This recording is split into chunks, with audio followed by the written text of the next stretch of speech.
In her attack today, Hilary Clinton made several references to Barack Obama's speeches, a subtle acknowledgement that his gift of oratory has become one of his most effective weapons.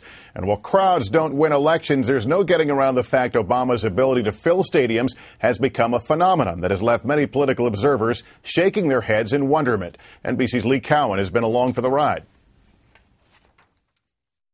In George Bush's backyard, in the shadow of the governor's mansion he once occupied, a crowd nearly 30,000 strong, rivaling even beloved football rallies, gathered to hear Barack Obama.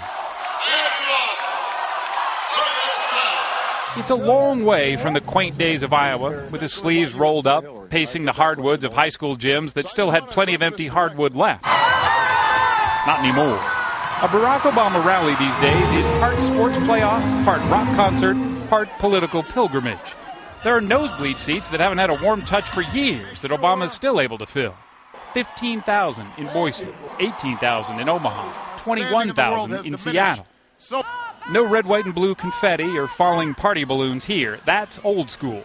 This is a whole new game, lit by the blue glare of cell phones and digital cameras that make them take-home events as well. These are the crowds of a unique cultural phenomenon that we really haven't seen in modern political history this early in the process. Jonathan Alter, who's covered campaigns for years, says this is something different. There have never been crowds this big, this early, ever. The huge crowds, especially outdoors, make an already difficult security situation that much more difficult. At a chilly outdoor rally at Clemson University, the amount of firepower was eerie and sobering.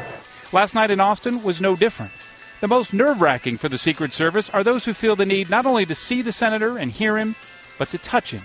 Hands reach out from every nook and cranny with a watchful eye on every one.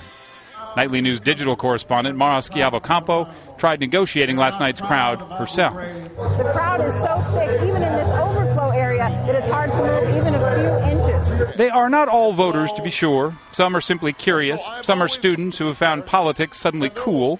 Some are fathers and mothers who feel their children need to witness history, however it turns out. But most of what they are people who have never been to a political rally before. If this is the standard, Barack Obama's, by any measure, is a tough act to follow. Lee Cowan, NBC News, Akron, Ohio.